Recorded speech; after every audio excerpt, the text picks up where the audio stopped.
born in the manger. I bow out in my show so that things don't get stranger.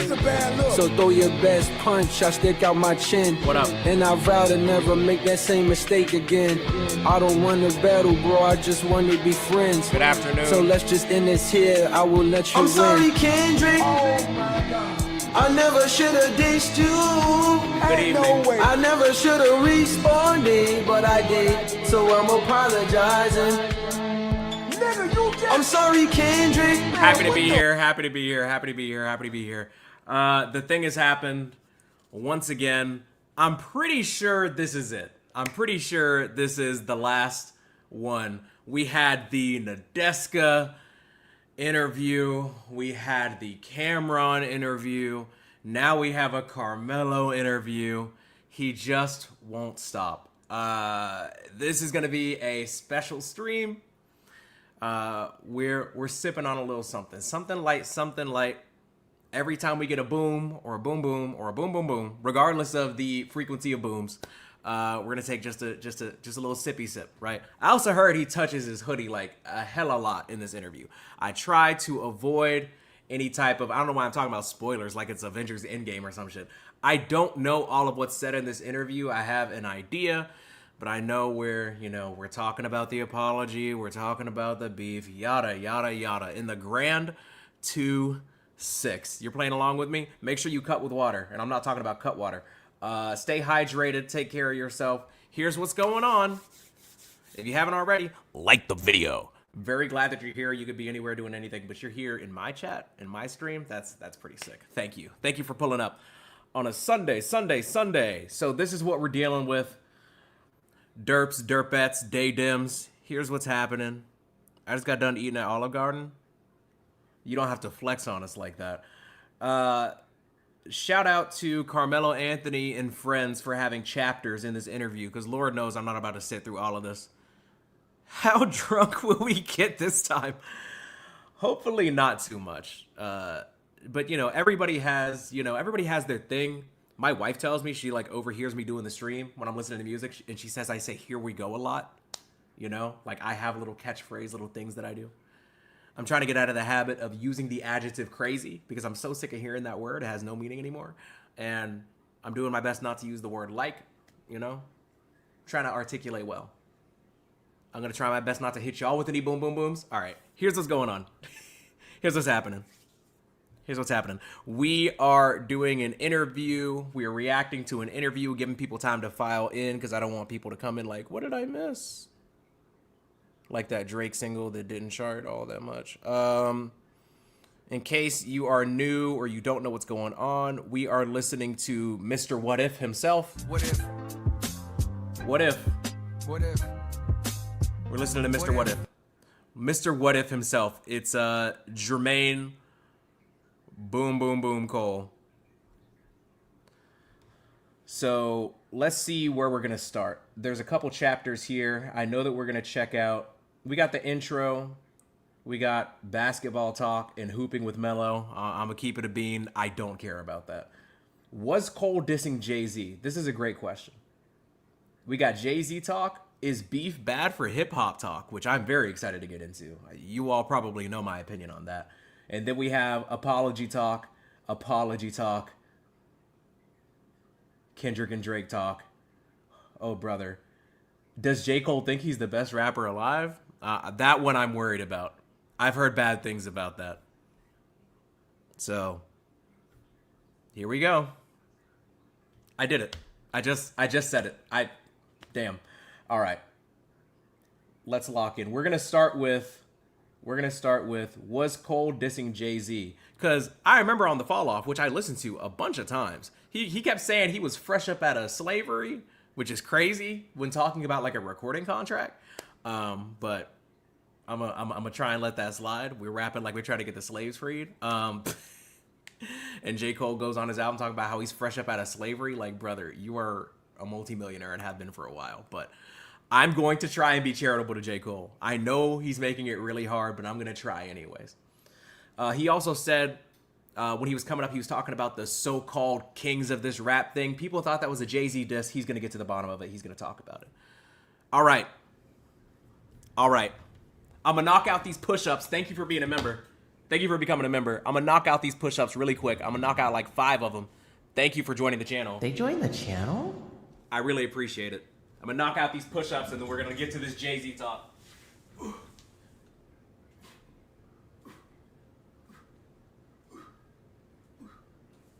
All right. Let's do it. Let's do it. Let's do it. J. Cole yapping, part 3. If you're here, you're here. It's go time. Appreciate you. Appreciate you. What up, yo? They joined the channel? Yes. Yes, they did. All right. Quick volume check. I'm cranking this up to time and a quarter speed. Let's yap. Songs I want to ask you about off the album and specific lyrics also, like on the Fall Off Is Inevitable, you're talking about the so-called, you were talking about the so-called kings or the so-called goats or whatever. Yes. Not saying that was a shot at Jay or whatever, but a lot of eyebrows were raised. Of course, I was like, absolutely wasn't. What was that about? You know what's crazy is when the song dropped and people started saying what they said. They're actually talking kind of fast. You know what? I'm gonna let them cook on a normal speed. We got time. And it was the first time I was like, oh shit. I ain't mean it like that, but I didn't even realize they would take it like that.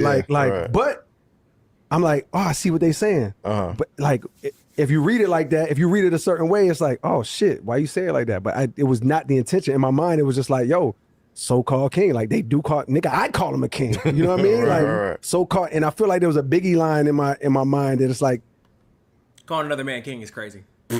Sorry. I'm just hating for no reason. That's uncalled for. That's uncalled for. People call Kendrick King Kendrick. Actually, he called himself that. I feel like people don't call Kendrick that anymore. I call him King. All right, bruh. All right, we get it. You love everybody. Since then, I'm like, nigga, that line don't exist. Like, there's a Biggie line that I thought I was referencing where it's like, yo, I don't think you was really referencing that. You know what I mean? But nah.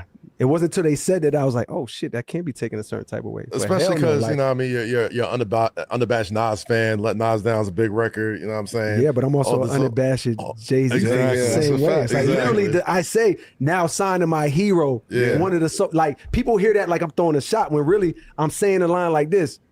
Now signing my hero, one of the so-called kings of this rap thing that I swear to usurp. That's the line where it's like I'm a young, just like Kobe trying to take MJ spot or something, or like trying to go at MJ. That's the line that you could talk about and say something about that I swear to usurp. It's like, of course, it's just me being a kid at that time in the rhyme. I'm putting you in the shoes of me as a teenager or whatever. That's me saying like, yo, one day I'm gonna get there. And one day I'm gonna surpass you. And not just him. I was looking at everybody like that. You know what I mean? Like, so, but that line, particular, that phrase, so-called, I didn't mean it no type of way, but when people said it, I'm like, I see what y'all saying. Yeah, it was just filler words. He didn't mean it. It's very important that J. Cole expresses the fact that he is not dissing Jay-Z. He's a big fan of Jay-Z. He's also a big fan of Nas. He's a fan of Kendrick and Drake. He's a fan of you. We're all heaven sent is basically what J. Cole was on. You know, we're leaving no stone unturned. In case it's not clear, he loves everybody. But that was not the intention. Yeah. I feel you. Have y'all spoken since? Like y'all stopped? Nah, we ain't spoke since then. But that wouldn't be the reason why we not speaking. You know? I doubt he would feel a way about that. I was about to ask if you got tickets to the Yankee show because it's crazy, right? You know, I'm hot because Eagle be gone. Do we think Jay-Z listened to the Fall Off? Like, serious question. Because like I'm leaning no. Like I don't think that Jay-Z took almost 2 hours out of his day to listen to J. Cole's album. I'm not gonna lie. Maybe I'm tripping, but that just doesn't seem like something that Jay-Z would do. No, I'm actually hot because it's on the first day of my tour. Yeah. Both shows. See, that's how you got beef, son. No, bro, I'm sad. Like I'm gonna go to the Roots joint because like I can't miss that. You know what I mean? But I'm sad. Those is my 2 favorite J albums. That's a fact. Reasonable Doubt and Blueprint. Of course, he got many fire albums, but them 2 specifically, I'm hurt. You've had proximity to some of the greatest of all time. You know what I mean? A lot of the concept of the fall off is seeing their trajectories and all that type of stuff. But what did being around that level of greatness, especially during your feature run, when you was just going around, just hopping on people's songs, all that type of stuff, what did being around different types of skill level and greatness sort of shape and teach you about your own craft and making this album? What a great question. It's the first part of the question. So the first part I want to... J. Cole was not listening. He literally asked, what is it like to be around like-minded people, people that are really skilled at their craft? What did that teach you about the game? How did that help you with your craft? It's such a in-depth and personal and specific question. And J. Cole's like, oh, what did he say? What are you doing there? Why aren't you paying attention? I caught it, and I'm looking at the chat. I'm checking volume and shit. J. Cole, can you please pay attention? To say is, early in the show, I said the fall off. You talked about, oh, this is how people get complacent. This is how folks, feel like they're off. But you've had proximity to greatness. We mentioned Jay. We mentioned Nas. Damn, big three, obviously. Yay, everybody, anybody who's been anybody, you've been around. And then there was a period before the fall off where you were just. He got another interview tomorrow too. I gotta draw the line somewhere. I don't know if I can do it. Hopping on records, doing feature burgers, new dudes, old dudes, whoever. How did that process altogether of collaboration sort of shape your last project? I think the feature run out of all of that, because even the proximity you're talking about, it's like I don't have a creative proximity with those greats that you're talking about. Right. I just have a fan proximity. I'm just a fan that got to get close at times. You know what I mean? But it's like, if I never would have met Jay or Nas, they still would have fed. If my proximity was only that of a fan, they still would have fed my skill and my hunger. You know what I mean? And like, they would be the reason why I am where I am, or I got to wherever I got. Even if I didn't sign to Jay, right, he would be the reason why I made it to where I made it, because he gave me so much without knowing he gave me so much in terms of, first of all, ambition. Jay fed a lot of our ambition. Yeah. You know what I mean? Showing us what's possible, showing us. A lot less boom, boom, booms. A lot more, you know what it means. It's like he just embodied like a you can do it, I did it, mentality. Yeah. You know what I mean? But beyond that, then you have a skill level and a craft level that I get from all of them. But to answer your question, the feature run did a lot for me actually being able to accomplish what I accomplished on the fall off, because it's like the feature run tested me. Basically, the start of the feature run was me saying like, yo, let me just say yes to any time a feature come. That was my challenge to myself. One of my ways to try to get better, I was like, yo, when a feature come, yo, just come my back in the days, going platinum with no features. my damn near my instant. It's so interesting to hear J. Cole talk about this feature run, and he was like, I had this mentality where I just say yes to everything for a little while, like he's Yes Man or something. It's a movie. You should check it out. It's very good. Jim Carrey, I think. Because J. Cole was also the dude that told Cameron the reason why he couldn't get a verse to him for all those months back to back to back to back to back is because he has to be in like a very, very specific mindset, like a very specific mental space, you know? But I guess he flipped that switch for the feature run. He's like, I'm just going to say yes to whoever. But I guess he didn't have any of those spurts or bursts of energy over the course of the year where Cameron was trying to get a feature. But we're past that. Whatever, man. Just, a new truth every day. Reaction to a feature coming through, especially if I don't know the artist, Yeah. I'm just like, I just really don't have an interest. We don't got no relationship. I was kind of like closed off. But a couple features started coming through the pipeline, and I'm like, yo, let me just say yes. Like, let me just challenge myself to say yes to everything that comes through the door, no matter who it is, damn near. And that shit, like, it challenged me to work with different types of artists, get on different types of beats. 1 minute I got to rap with Royce the 5'9", you know what I mean? Next minute I got to rap with 21 Savage. Next minute I got to rap with Lil Durk. Next minute I got to rap. It's like it challenged me to I don't know, to be more versatile. I pride myself on versatility anyways, but it sharpened my versatility. Where it's like, yo, I got to go show up in many different arenas. It's like a track athlete.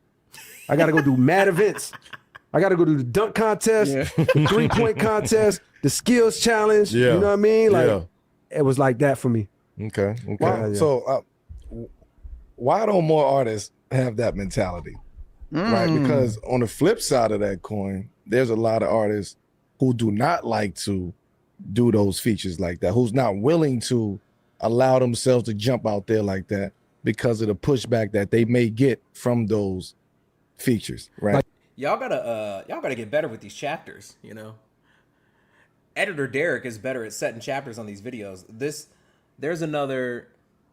We're at 54 minutes right now, and it says for the next 10 minutes they're talking about was Cole dissing Jay-Z, and they're just not talking about that anymore. So we're gonna skip to the next section because I'm not here to listen to J. Cole talk about all the features he's been on. This chapter is called, and let's be real, okay? I'm not out here just trying to get clips or whatever. I don't be on TikTok. I don't have a Twitch following or whatever. Like, I'm here for very specific information. J. Cole is doing hours and hours and hours and hours of interviews, so I hope you can understand why I'm not trying to sit through every minute of the shit. But I have seen some clips floating around where he talks about some stuff I am interested in, and I want to make sure that we have full context for it. So this is a question: is beef bad for hip hop? And I'm very interested in Jermaine Boom Boom Boom Cole's response.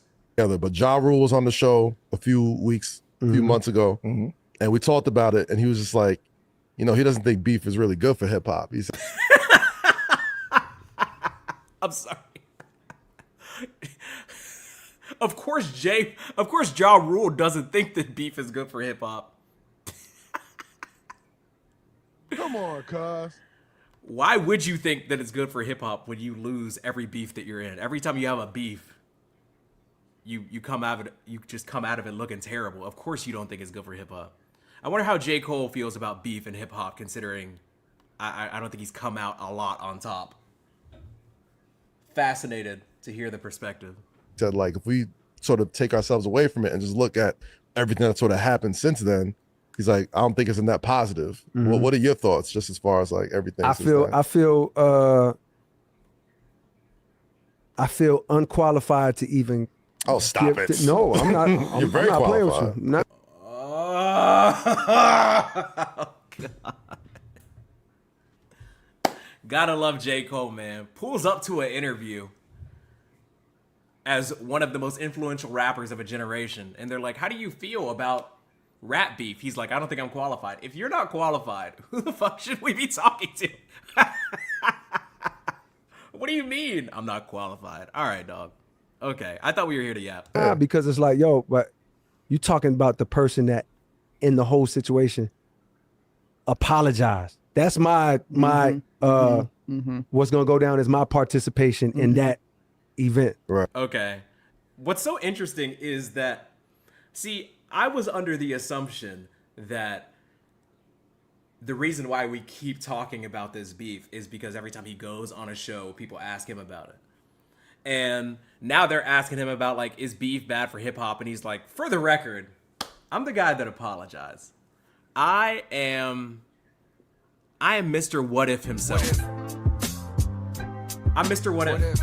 I'm Mr. What If 100. I am the last person that you should be asking about beef. And you know what? Frankly, I appreciate the candor. I think that's actually fair. It is kind of funny to ask J. Cole how he feels about rap beef, knowing that he just quit one and apologized for almost getting into it. They set him up. They set him up. They set him up. He's not wrong. People would cook him because he apologized. Nobody would take his opinion. Yeah, that's what I'm saying. See, I'm trying to be charitable, okay? Because realistically, him saying that he's not qualified to speak on it sounds funny, but when you think about it, it's not that crazy. Like, you really shouldn't be talking about whether it's good or not because you didn't try. Okay, but also, you did drop Poor Thing. Poor Thing? I forgot if there's an I or an A. Cole fans love that track. And you're beefing. You're beefing in that track. So, who are we exactly is the question that I'm asking. Okay. Sup, what did I miss? You didn't miss that much. J. Cole's just talking about how he's not qualified to speak on beef, even though his last album has a whole track where he's calling somebody a punk bitch for 2 straight minutes, but I digress. Am I being unfair? All right. Yeah, that's true. If I had my shoes on the other feet of somebody else, I don't want to hear. I don't want to hear my opinion on whether I think beef is good or bad for hip hop. It's like, bro, it's like, it don't matter. Honestly, who gives a fuck, actually? You know what I mean? If we really want to keep it real. Okay. But definitely who gives a fuck about my opinion. That's how I feel. It's like, I would feel crazy to even sit up here and go, yeah, I think it's great for the culture. Boom, boom. Nigga, you apologize. Oh, there's our boom, boom, boom. Thank you. We're back. We're back. We're back. We're back. You know what? I appreciate the self-awareness from J. Cole here, actually. I would feel crazy to sit up here and go, nah, I think it's a net negative for the coach. Nigga, you apologize. Like, it's I'm not interested in hearing, I'm not interested in giving that to the world. And I doubt they interested in hearing it. You know what I mean? Okay, no, I can respect that. Such a good answer. I can respect that. I mean, listen. All right. Settle down. Settle down. Settle down. Settle down. Settle down. I'm not saying y'all have to get confrontational or y'all have to press him on anything, but we don't have to glaze the man. All right. He answered the question pretty normally. They literally asked him, what does he think about beef? And he's like, who gives a fuck? And she's like, you know what? All right. Okay. All right. All right. Okay. Listen, I feel like as a fan of yours, I think even when it first happened and when you backed out and people were seeing all the crazy stuff being said about each other, a lot of people respected your foresight to just be like, you know what? I'm gonna fall back from this. This doesn't seem like it sits right with my spirit. And even, you know, I saw, you talk on the desk as well.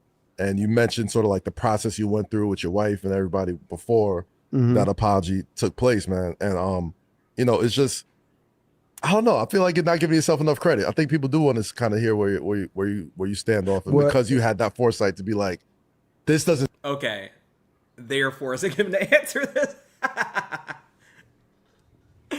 Our interviewers are at odds with one another. She's like, great answer. He's like, not good enough. Not good enough. Also, where's Carmelo? I thought that this was his show. Am I tripping? Did he leave for this segment?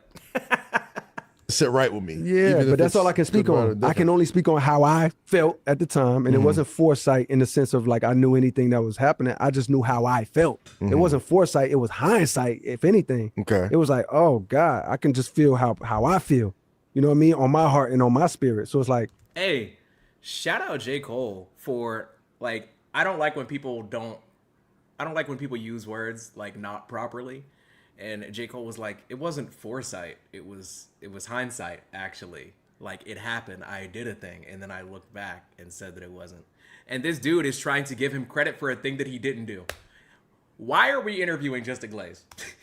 I don't think you're giving yourself enough credit. You had the foresight to see where it was going. No, he didn't. That's literally not why he apologized. What are we doing? Why do I feel like I could do a better interview with J. Cole than anybody that I've seen interview him? What's going on?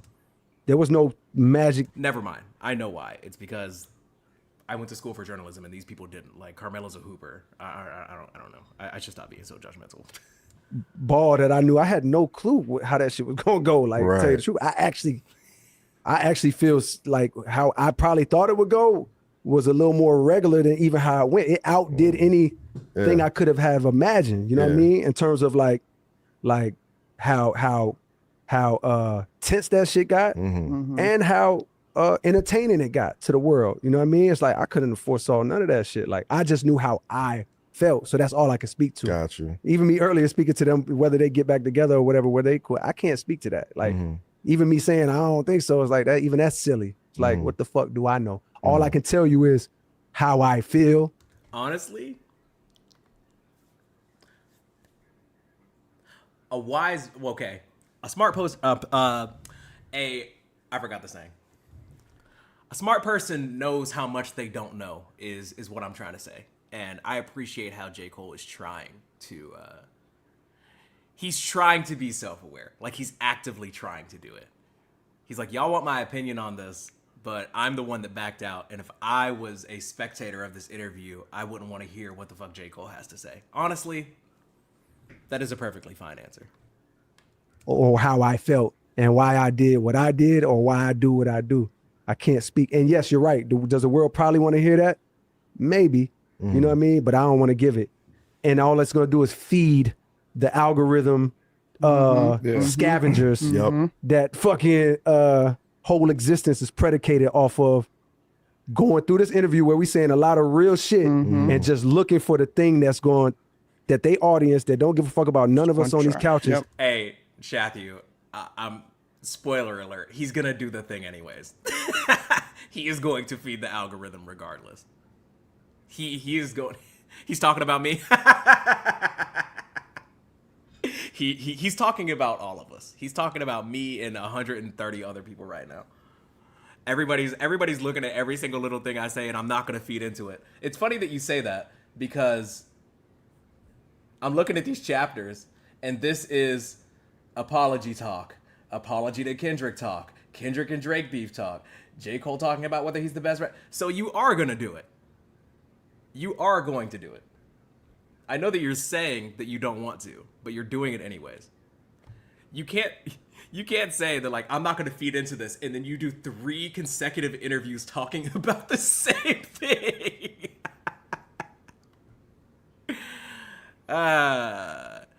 You literally skimming the interview. I'm listening to what I want to listen to. It's 2026. I can do what I want. I don't want to listen to him talk about him hooping with Melo, so I'm not going to.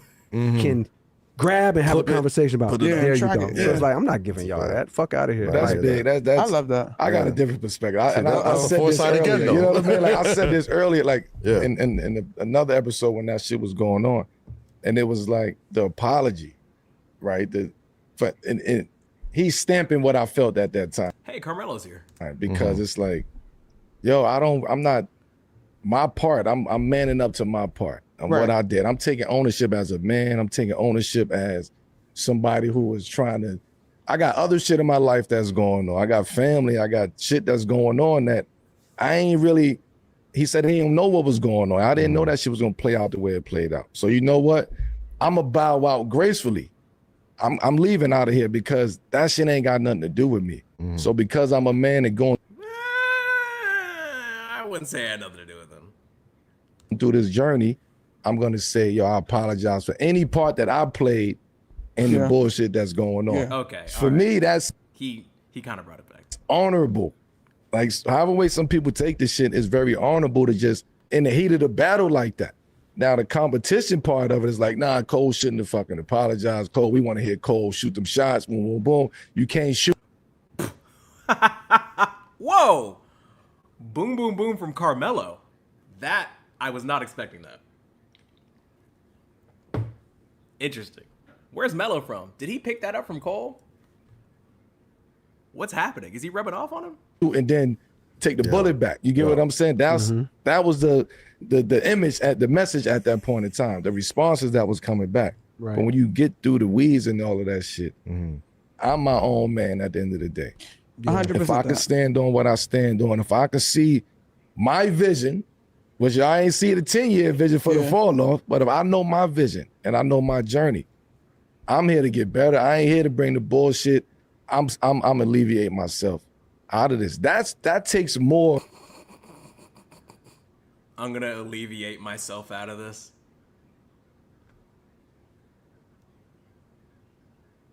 You got it, man. I'm being an asshole. I'm sorry.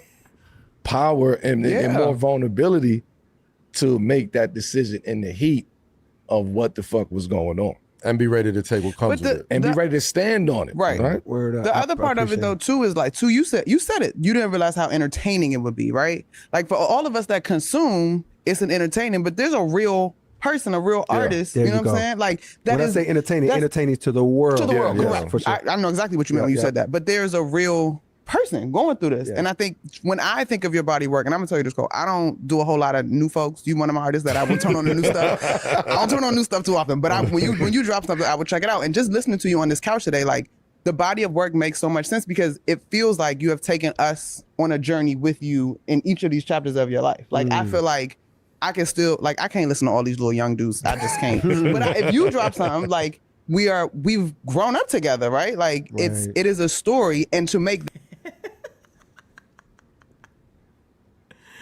Hey man, you might as well just pull up to the interview studio and they just shower you with hugs and kisses and flowers and chocolate, buddy.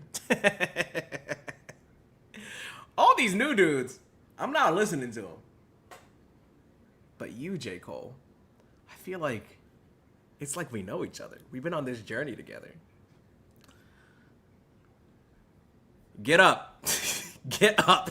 that decision in that moment was mature. Absolutely. That shows growth, right? So I remember when that happened, and I was like, "What are y'all talking about? Like, that's totally the move." I appreciate it, and what I will say to that too is like, I appreciate the words that y'all saying. Thank you, but I also feel a little conflict because like, yo, there's no part of me that did it. Y'all could be up here like, Cole, I was disappointed in you, and boom, boom, and I'd be like, man, Boom, boom, boom.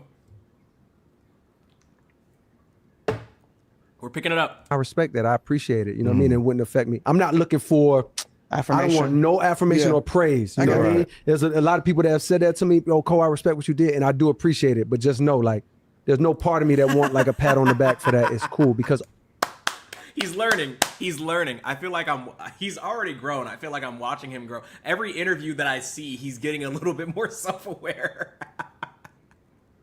This is so funny. He's like, please stop glazing me. And he said he's conflicted. This is so funny. Going into an interview and people are trying to hype you up, and he's like, please stop. all I did, and I did Cam interview, you've seen clips, but you ain't Just seen the clips, me and yeah. Cam go all the way. Like, he asked me and I gave him everything. You know, I have a hard time not being honest. Like, if you ask me a question, I'm damn near a dangerous interview because it's like, I feel like I got to answer that shit with what's in my heart. And I gave Cam all of that. You know what I mean? I'm a dangerous interview because you ask me a question, I feel like I have to answer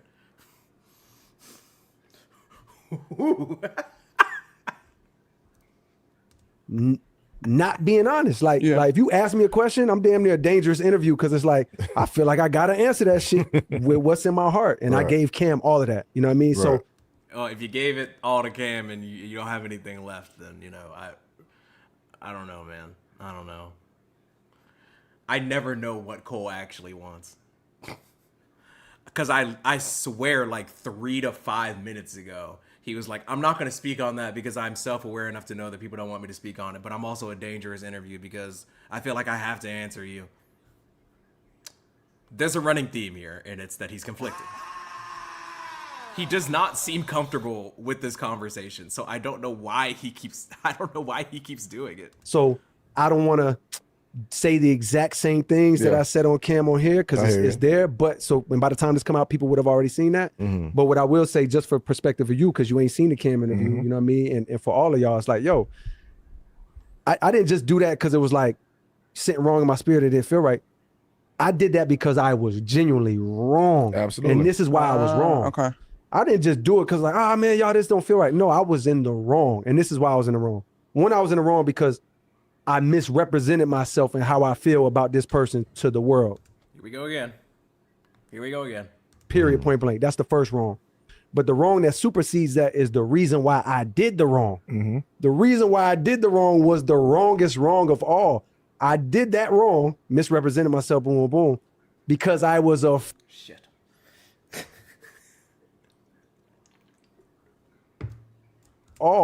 I did that wrong, misrepresented myself, boom, boom, boom, because I was afraid that if I didn't come out and do something, at least say something, like at least try to make it seem like I'm doing this, then this thing that I've been working on for 8 years at the time, this album that I've been working on and was done at that time, will come out, and they not gonna let me put it out. The timing, They gonna say nope, we don't want to hear it. Nah, nigga, you still ain't addressed, dude. It's genuinely sad that J. Cole felt like people won't appreciate the Fall Off album, something that he's been teasing forever. People won't enjoy it or appreciate it because he got hit with a jab on the Like That verse. I'm only talking about it because he's bringing it up for the record. But I mean, kudos to him for coming out and telling us that, but it's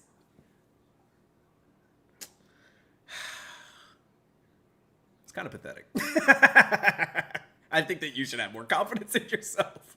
I think that you should have more confidence in your fans. If you're a J. Cole fan, are you really not going to listen to the Fall Off because Kendrick dissed him on Like That and he didn't respond? That is such a sad reason to do a diss track on somebody. Jesus Christ, man. I feel like this time he's spending doing interviews would be better spent doing therapy. Like I genuinely mean that. As somebody that's been to therapy before. Like this is, you don't sound secure in yourself, dude. We don't want to hear that shit. So my fear of fucking up the public reception of this thing that I've been working so hard on. Like looking back, I give myself a little grace. Like I understand why I had the fear. I've been working on it for mad long, and I was also tired and exhausted. And my thought was, oh no, this shit that I've been doing that I'm so proud of. Oh no. If I put this out without saying something, I did it for nothing, damn near. Right. It's a bad, and that's a bad thought. That's a wrong thought. Because the true clear thought in that moment is, man, who gives a fuck? Like this shit ain't about that. It's about this. The clear thought would have been, man, whatever they got going on, even if I was more directly involved in that, even if Kendrick Lamar would have came out of his mouth and been like, fuck J. Cole, boom, boom, boom. Damn, that's a lot of booms. Okay, I want to address this comment because it's actually really good. But first, boom, boom, boom, boom, boom, boom, boom. I understand why people say that J. Cole is bullshitting. Because there are so many times where people get dissed on a track and then they just respond on their album. Why didn't you just put your response to Kendrick in a verse for the fall off? Am I tripping? Like, would that have been so hard? Did nobody think of that? Do you know how many times? And it's like you could have used that as promotion because this is before the apology, before the diss track. When you get quote unquote, I mean, you got jabbed, really, honestly. He really didn't say anything crazy in the like that verse. Why didn't you just respond in a song on the album like you did in Poor Thing?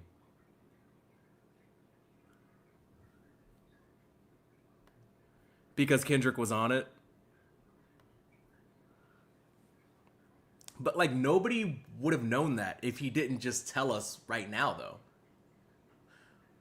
Like we only know that because he just gave that to us in 2026. So he could have just left Kendrick off of it. Because clearly Kendrick's verses and features weren't essential to the fall off anyways because he ended up releasing it without him. So what J. Cole could have done, and frankly should have done, is respond on the album. Or even do like... Never mind. He shouldn't do what Drake's doing. Drake keeps trying to subtly address things in these weak ass songs that nobody's really taking seriously. Like, what did I miss? Like, it just came and went. Like nobody gives a fuck. But just put the response on the album, dog. Like all you had to do is put the response on the album. I want them Kendrick tracks. He should release them now. Since he's on this, you know, I'm just giving the people what they want and I'm not letting people pressure me anymore and I don't give a fuck. Oh, just release the songs then. Why are you holding songs hostage? Aren't you free? You're clearly free. It's never been so obvious that somebody doesn't have a PR team. Because J. Cole is just doing interview after interview after interview, just talking about the same thing over and over and over again. And it's honestly really funny. Like, you would think that somebody's forcing him to do it. He just doesn't look very comfortable to me. But, you know, I'm having a good time. Even if that was the case, a clear version of me would have been like, man, let him have that. And he didn't do nothing close to that. And I still let the fear of what the perception would be on this album dictate my next move, which was a dumb move. Because now you got to stand behind this. Yeah. Forever, nigga. You got to stand by. You got to go pretend like this really represents you. Right. Unless, and I wasn't thinking this until an hour before I went on stage, unless you now come and correct how you feel to the same world that you misrepresented yourself, and to him as well. You know what I mean? So now he's saying that he didn't think about doing the apology until an hour before going on stage at Dreamville Fest. Okay, that's fine. I also every single time that he brings up the fact that he didn't mean anything that he said on 7 Minute Drill, like, it just becomes more and more like sad, you know. Like, I would much prefer to like just laugh or learn something, but because I keep hearing the same thing over and over, and like he keeps having to talk about it, it's just kind of sad at this point. He's like, you know, I was pretending to be somebody. 7-minute drill wasn't even me. I don't know who that was. That was Kill Edward.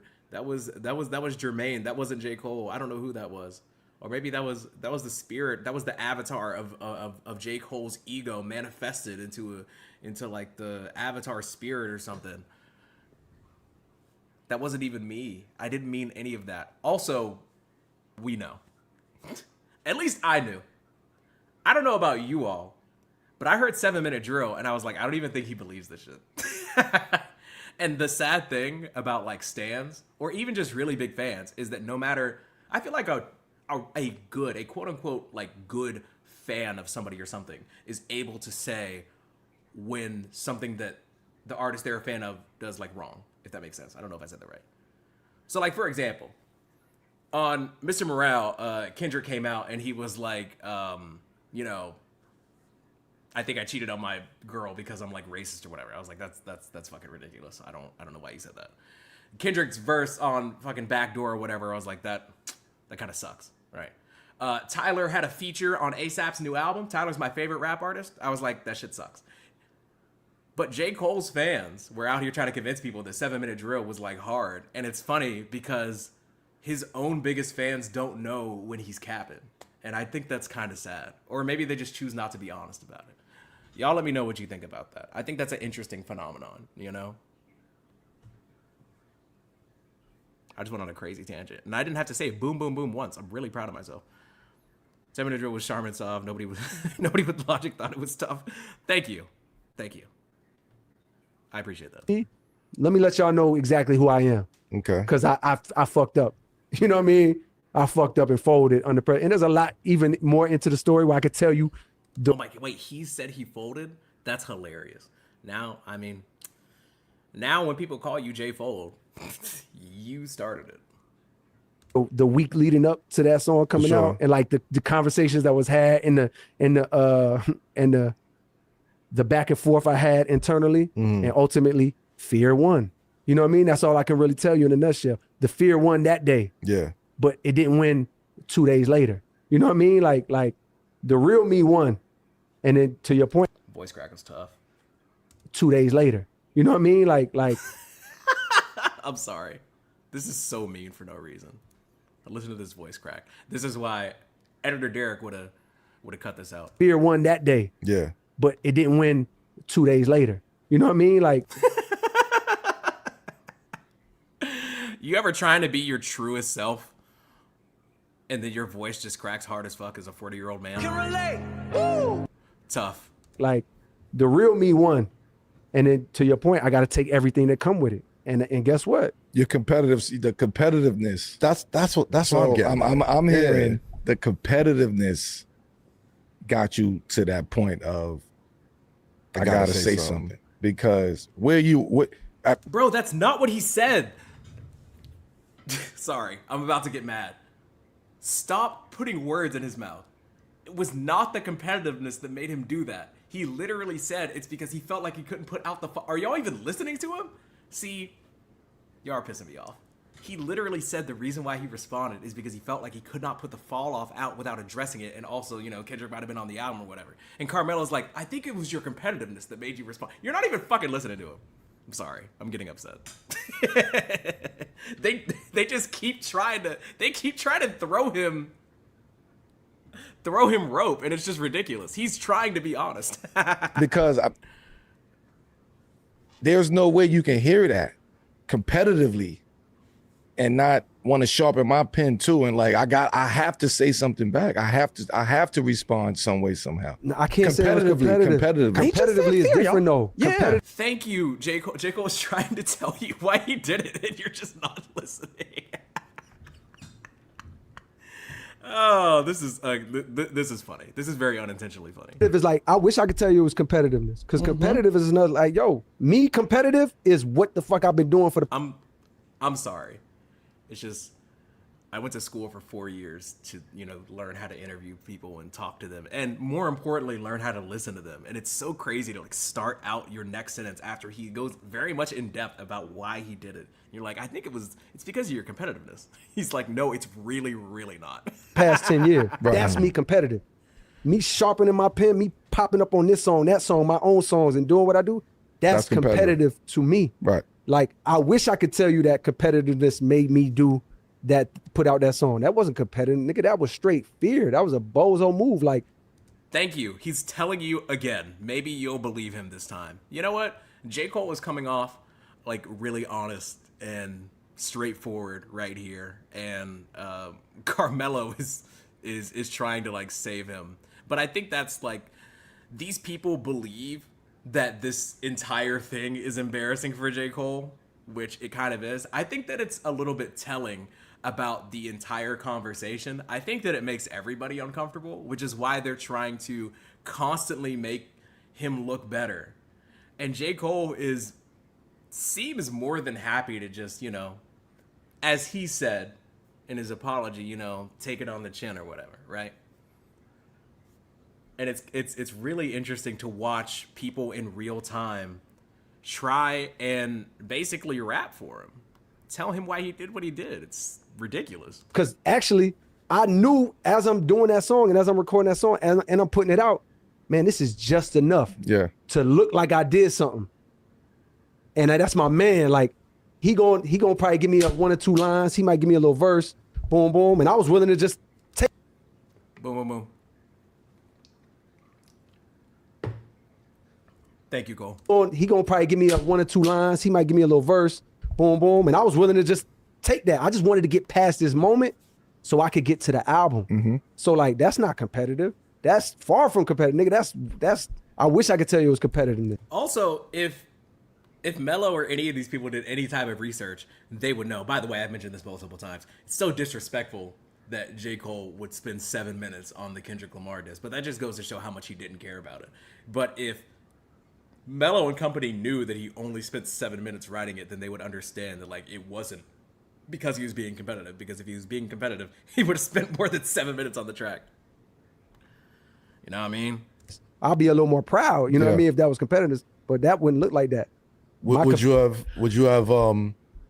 have decided differently if the order was reversed? Like if the album was out and then all this happened, would you let your competitive spirit sort of take over? Now this is actually a good question.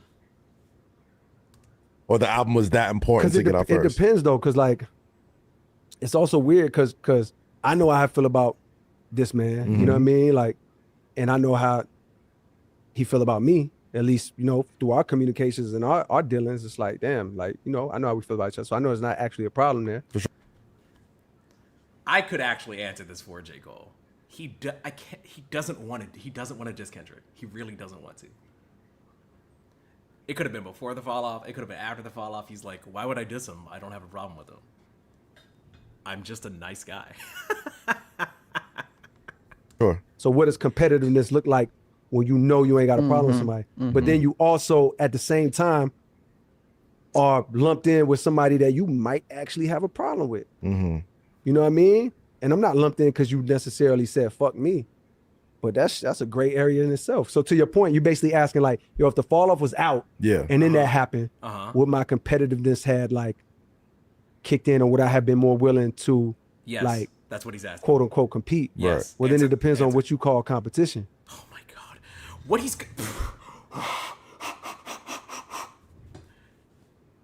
J. Cole, I fucking see you, dog. I see you in real time. You're stalling. You're repeating the question back to him to give you time to come up with a bullshit response, okay? Just say you wouldn't diss him back, all right? Just say you don't want to do it. It's fine. Now he's like, what does it mean to be competitive? Nigga, a diss track. Just answer the question. The question is really obvious. You're saying that you only responded that way and apologized because he dissed you before the fall off came out. What if he dissed you after the fall off came out? Would your competitive spirit come out then? What does competitive even mean? J. Cole, shut the fuck up, man. You're making me mad. You're actually pissing me off. Because it's like, yo, would I have been willing to take it where they took it? With him or him? Absolutely.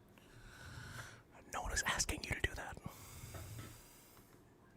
Absolutely not. Like, Gotcha. if that's competitiveness, I for sure would have lost. Gotcha. You know what I mean? Because I wouldn't have been willing to take it there. And if I was willing to take it there, it only would have been because I was worried about what the world gonna say.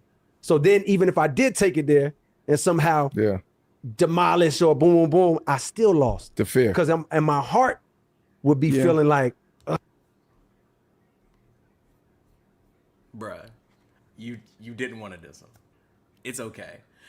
J. Cole, it's so fascinating because just like 5-10 minutes ago, I'm giving J. Cole all types of credit because he's being so vulnerable, it feels like. And then they ask him, shout out to this dude for asking like an actual good question. And you can see J. Cole like folding in real time. He's like, well, it depends on the level of competitiveness. It depends on what level I would be expected to reach. Meanwhile, like that was a friendly jab. And Kendrick in a later diss track said it was supposed to be a friendly fade. But because you're too scared to actually talk about the diss tracks, we can't really get to the bottom of it. But I see you, J. Cole. I see you. And if we're going to come out here and do interviews back to back to back to back to back, bro, just say, I don't want to diss Kendrick because we're friends. Is that so hard? I was trying not to get mad. J. Cole just, I don't know if he thinks we're fucking stupid or something. Like, bro, you just didn't want to diss Kendrick. It's fine. Just say that. It's fine. When you say competitiveness, do you mean like take it to the level that they took it? Because if in that case, then no. But, you know, if I did take it to that level, in the event that I did, hypothetically speaking, it would be because, you know, I allowed fear to take it. Bro, you just didn't want to diss him. You just didn't want to diss him. Fuck. Nigga, you did that so that people would say that you better. Mm-hmm. You know what I mean? Like that's so it depends on what you define as competitive. Mm-hmm. So in all this, what's your personal compass? What it feels like on your spirit? 100%, my heart. Period. Yeah. It is, I'm either clear enough to listen and be in tune with what's on my heart. He's answering like the diss tracks are hypothetical and aren't out. Yeah. Like the whole beef already happened. So like, you know, everything that was said and you know, like what the actually, but I mean, also he also says that he's talked to Kendrick and Drake after the beef. So you think he would have like more perspective on like what it would. J. Cole's acting like it's illegal to ask Kendrick, like shoot him a text and be like, hey, yo, let's hop on the phone real quick. I'm just, you know, do you really hate everything about Drake? Like, where did this stem from? You know, it just bothers me that J. Cole like simultaneously says that like I have so much love for this guy. Like you guys just don't understand how much I love Kendrick and Drake. Like I love them so much. Like they're really, really close friends of mine. But you can't talk to them about like the biggest event of, I don't know. Like I get it. Like he shouldn't. I'm not saying that he should get this information from them and share it with us, but he should get the information so he can find peace with himself before he comes out here and just starts bullshitting, dude. Christ. I didn't expect this to upset me this way. And I feel like I'm only going to get more mad. And to go with that, or I'm in a place where I'm not present enough. Shit is cloudy. I'm stressed. I'm living in more fear than usual. And I can't tap in with what my heart is actually saying or what my spirit is actually saying. And in that confusion, you liable to do some fugazi shit. You know what I mean? Like so, but my compass is this. Like, yo, how does that feel? And guess what? Emotions are like valid. Like fear is valid, anger is valid. All of these are valid things. But to move off of them and then make a decision off of them, that's when it's like, oh, okay. You enter a territory where you go from feeling like the victim to actually being in the wrong. You know what I mean? Like even if the world don't say it, you know in your heart, you ain't have to take it like that. And you have to take it to that level. Not speak about for myself. I'm just talking about on an everyday level. People justify the fuck Damn, I wish I had a drop for the therapy intro. J. Cole is actually treating this like his therapy, which I didn't consider. It really feels like he's sitting down on all these people's couches and he's just like just letting all of it out. But he's also at the same time like not letting it fully all the way out. Because I feel like a really, really honest, like it's very obvious that J. Cole isn't talking to these people like he would talk to his friends, right? You know? Because if J. Cole was being honest about what happened, he would talk about the songs. You know? J. Cole is like the most PR trained but also not PR trained person ever. And it's annoying. And we can see it. And it's I don't know who this man is. I don't even know who you are anymore. Shit they do to somebody else because that person did something to them first. You know what I mean? It's like, and they ain't always gonna be, and I'm not no different, but it's like, it's always gonna be like, yeah, but they boom, boom, boom, boom. So you justify it in your mind, but it's like, is it possible that J. Cole uses boom, boom, boom to censor himself? Has anybody considered that? You know what's so interesting? Let me know if you all notice this. I feel like the more uncomfortable he gets, the more boom boom booms we get. Like earlier when they were talking about like, did you diss Jay-Z? He's like, no, of course not. Like that's a very easy thing to say. Like he didn't mean it. They're fine.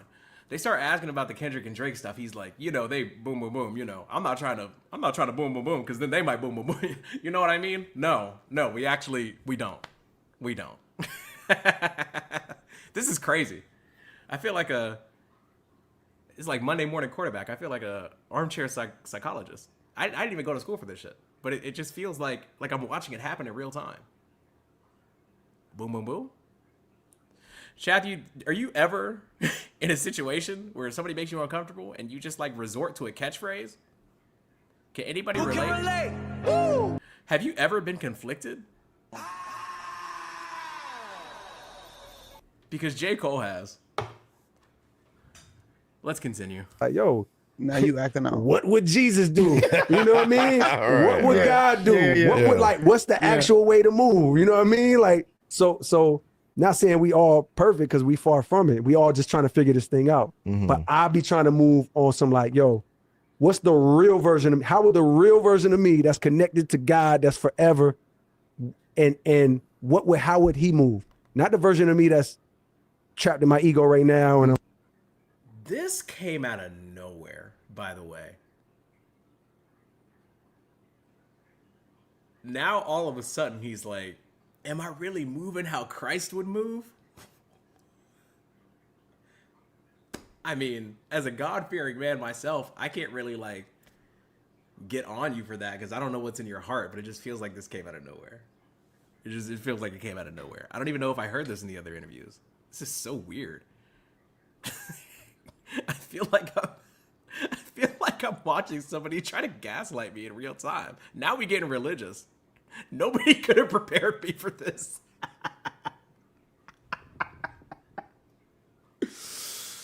Not only I'm sorry. This is how you know I didn't pre-watch this. I did not expect us to. It is Sunday. I didn't expect us to get into a conversation about the Lord. I'm thinking about my personal relationship with Jesus Christ and how that should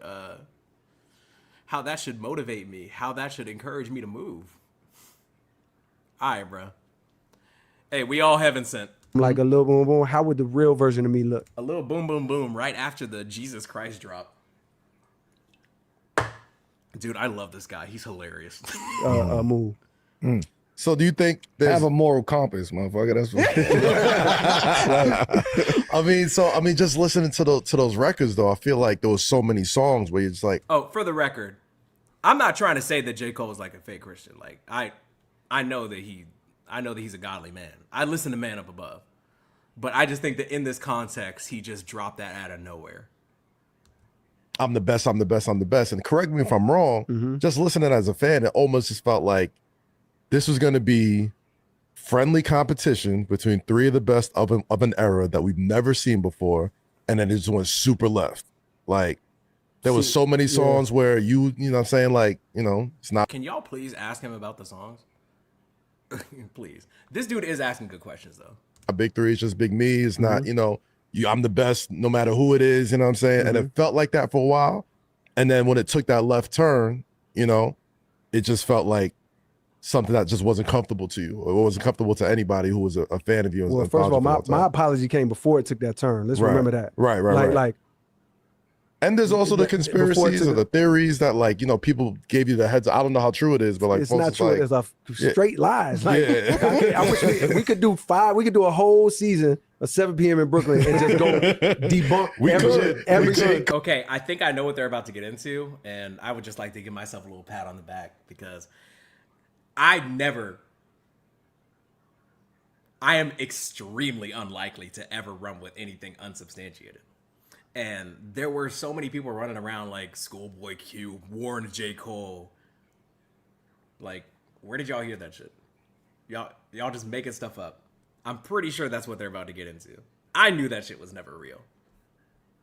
Every lie, I'm so glad you said that. There was the rumor that Drake was supposed to be at Dreamville Fest. That actually is true. He was supposed to be at Dreamville Fest. Okay. That was planned. He was coming. He didn't come. Okay. Thank God he didn't come. No disrespect to Drake. I love They thought Schoolboy Q was a prophet.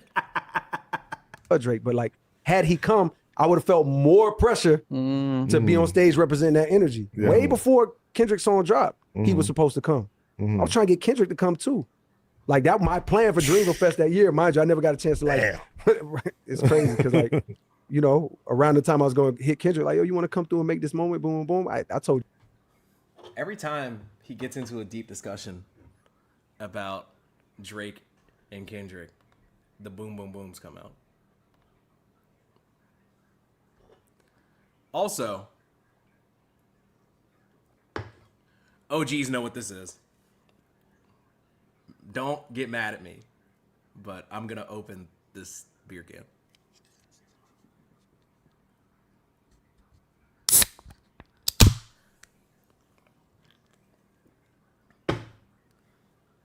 I've seen Cole fans, like, I think that they were commenting on this clip, and they're like, Kendrick ruined it.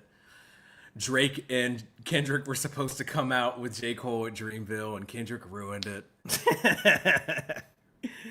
He's such an asshole. Why would he ruin it? They're supposed to all come out holding hands.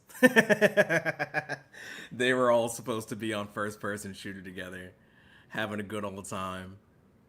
And honestly, if that happened, I would lose respect for Kendrick. I'm not gonna lie. If Kendrick and J. Cole and Drake are on first-person shooter, and they're all in a music video and they're pointing at each other like it's the Spider-Man meme, I'd be like, that's the corniest shit I've ever seen in my life. I'm sorry. It was like, Drake, you expect that from, because he's like he's a theater kid. He likes memes. He's chronically online. I expect that from Drake. J. Cole loves Drake, obviously. They're light-skinned, lifelong lovers. I just freestyled that. I expect them to get into a music video and pretend to box each other and play chess and point at each other and dress up as Spider-Man. Like, I expect that. But if Kendrick did that, I'd be like, what are you doing? This is not the guy that made Good Kid, Mad City. Drake knew that it was something I wanted to happen. When we was on tour, I'm like, yo, it'd be crazy if both of y'all came out at Dreamville Fest, boom, boom. It's silly now to say, you know what I mean? It's like, nah. It's hilarious to say now, actually. Boom, boom, boom. Anybody up booming they boom right now? There were other plans in the works, but so because y'all all supposed to be on first person shooters together, right? No, was not that we were all rumor. supposed to. No. So it's I hate that with so many lies. You actually said you here. I gotta ask with so many lies. Okay, so J. Cole was saying that they weren't all supposed to be on first person shooter, and I think that he might contradict himself here. But y'all let me know. He's actually saying things that are like half truths. Okay, you know what I mean? Like Drake's supposed to be coming to Dreamville Fest. Yes, half truth. Okay. He was always going to be coming to Dreamville Fest from when we was on tour together. Right. He had always like agreed to do that. Yeah. It was only this situation that made him like, and he actually told me, he was like, and I appreciate him for doing this. He's like, yo, bro, it was after he didn't show up, but he was like, yo, bro, I didn't want to put you in a situation because he could tell when me and him talked, he could tell my heart wasn't maybe equivalent to his. So he was like, yo, I didn't want to come down there and put you in a situation on that stage and say some shit that you would have to stand behind. You know what I mean? Ultimately, that's why he told me he didn't show up.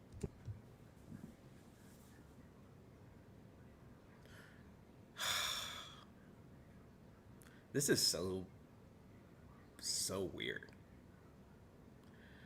like this low key makes Drake sound tough, and that shit bothers me. Drake hit me up and he was like, yo, if I put up to Dreamville, I probably would have been, if I put up the Dreamville Festival, I probably would have been talking some shit because like I'm in the middle of like a war right now and I didn't want you to have to like stand behind that. And J. Cole's like, thank you, Drake. I appreciate you, Drake. Like, Drake was going to go on stage at Dreamville Festival and probably like talk some crazy shit. And people would have tried to clown on for whatever he said, but I would have been like, I mean, good shit, dog. Like, you're in the middle of a rap battle, you know, talk your shit. And it's just crazy that Drake chose not to go because he didn't want to put pressure on J. Cole, and J. Cole was just super grateful for it. This is so... I didn't expect to come out of this thinking, like, maybe Drake has always been kind of tougher than Cole, which is like, oh, God. I feel like I'm getting indigestion just thinking about it. Like, say what you want about Drake. Like, he took a generational L, and the lawsuit is fucking embarrassing. But at least he tried.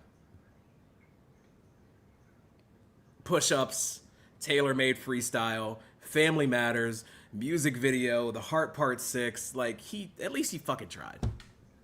You know? And J. Cole's just like, my heart wasn't in it. I talked to Drake, and Drake knew my heart wasn't in it. Like, this shit is pathetic. I'm sorry. I'm sorry. Mm-hmm. So, and I'm like, thank you. Thank God that you didn't, because it left the space for me to receive what I was supposed to do. You know what I mean? But that's one thing you said that was like a half truth. You just said another half truth, which was, what was the other half? This was all being on first person shooter together. Oh, so I'm not gonna say we were all supposed to be.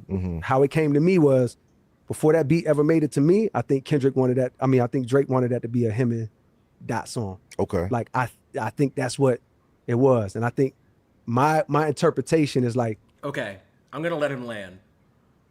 I'm going to let him land. I'm not going to say anything too crazy right now because he might give a better explanation. But it's just funny that, like, this guy said that y'all were supposed to be on first-person shooter, and J. Cole was like, that's not true. But Drake wanted Kendrick on first-person shooter. Kendrick said no for reasons I can't imagine. And J. Cole was... Sorry.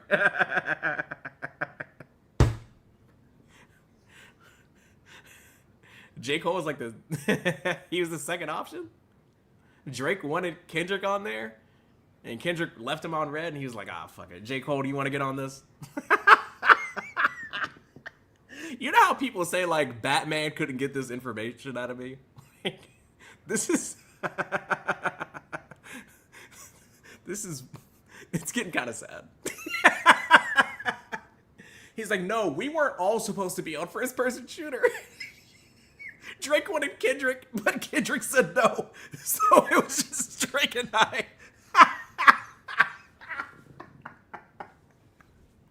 Shit. Oh, God. Oh, God, I'm going to cry. Let me let him tell it all the way. Let me let him tell it. I'm sorry. What was the other half? This was all being on first person shooter together. Oh, so I'm not going to say we were all supposed to be. How it came to me was, before that beat ever made it to me, I think Kendrick wanted that. I mean, I think Drake wanted that to be a him and Dot song. Okay. Like I think that's what it was, and I think my interpretation is like, maybe when it wasn't moving fast enough or he wasn't getting the response he wanted, maybe he was like, he wasn't getting a response. Let me hit Cole, because I think Boy Wonder was pushing like, bro, you need to hit Cole, boom, boom, mind you. So he said it. He admitted it. I let him land. And he tried to, I think, like, he felt himself in real time saying something embarrassing. Did y'all catch it? Because I caught it. And I'm a little saucy. He felt himself saying something that was going to get clipped and be embarrassing. Then we get the boom, boom, boom. And we get the, oh, Boy Wonder was pushing to get the song out. Like, what? A producer was pushing somebody to get a track out, like a feature on it? Like, that doesn't even make any sense. Drake wanted Kendrick on the song. That's your interpretation of it. Kendrick didn't respond because he fucking hates Drake.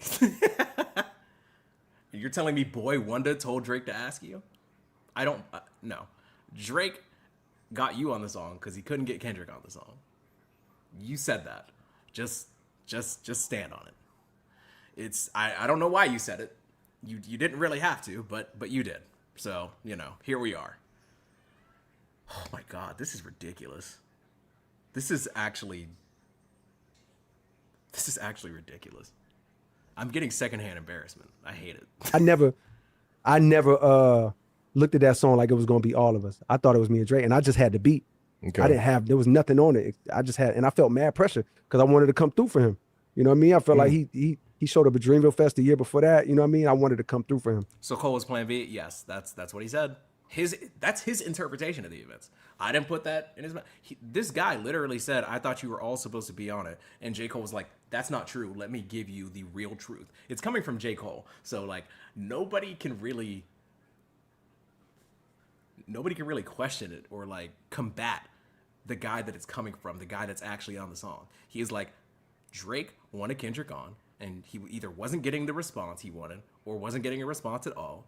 And then I got hit up to be on the song. And, I love Drake, and I would do anything for him. So obviously I was on the song. And we did a very, very cute music video together. And that's my story, and I'm sticking to it. I had to write that verse several times. You know what I mean? So that's a half truth, kind of. Okay. But there's no part of us making that song where it's like, yo, Kendrick was supposed to be on here. Nah.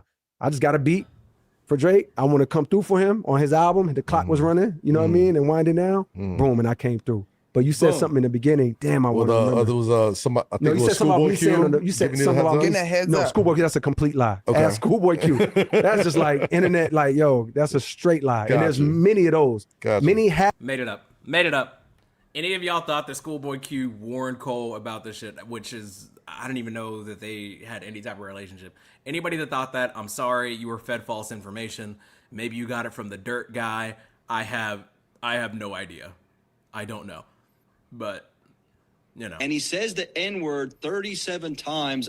Check your sources. Just one boom? Yes, just one boom. Half truths and many way more straight lies. Like the Schoolboy Q shit is a straight lie. Like, of course, shout out to Schoolboy Q. He not gonna come out and just say it on his own, but it's like when you get a chance, ask him. It's a straight up lie. But you said something in the beginning how like on songs, like how I say I'm the best on songs. It's like, ask me in real life, do I think I'm the best rapper alive? Do you think you're the best rapper alive? Bro, it's a nigga named Black Thought that exists. It's a nigga named Lupe Fiasco that exists. It's niggas that on any given day, even my peers, a Drake or a Kendrick, where it's like, yo, I know on any given day.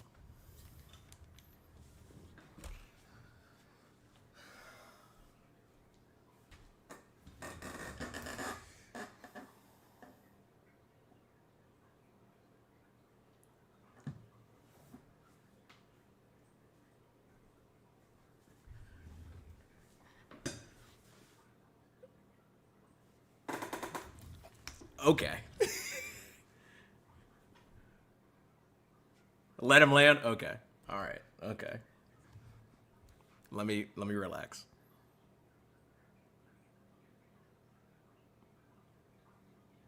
I mean, they're I'm sorry. Let me just Live. Do you think you're the best rapper alive? Bro, it's a nigga named Black Thought that answer exists. so fast too. It's a nigga named Lupe Fiasco that exists. It's niggas that Lupe Fiasco heard this and he's like, Chico said a better. Hey, Lupe Fiasco is great, but like the conversations we're putting him in is let me just let him talk. on any given day, even my peers, a Drake or a Kendrick, where it's like, yo, I know on any given day I can show up to the studio and give these niggas 80. But I know they can show up on any day in the studio and give me 80. And I might only have 30. Like, so if I'm taking on a rap persona, like when I'm rapping, of course that's what I like to, that's how I like to rap. And guess what? Sometimes I hit the mark and I say shit and I spit a verse that really might have you believe in that shit. But if you ask me in real life, do I walk around like I'm the best rapper alive? No, nigga. Like I'm the best ever. No. But when I put on that month,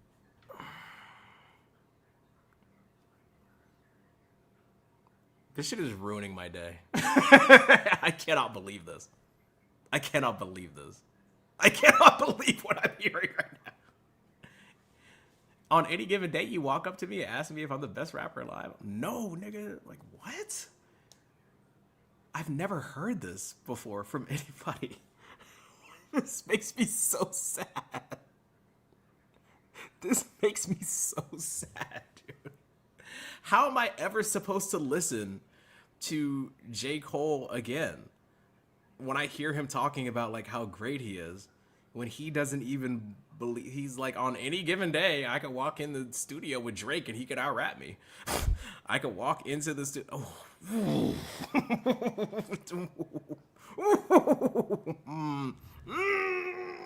There's like a certain level of like humility that you can show. Like there's a certain level of like humbleness that makes you sound ridiculous. This is like another one of those things. Like I don't even know if he believes this. I've heard J. Cole talk about himself being great so like for the majority of my life. And now he's telling me that like, you know, that's just my rap persona. Tyler, the Creator, who's my favorite rap artist, would never say some shit like this. Now, because I'm a huge fan of him, I know for a fact that he did say, you know, I'm the biggest out of here besides Kendrick. Tyler has said he's okay with being number 2. That's fine.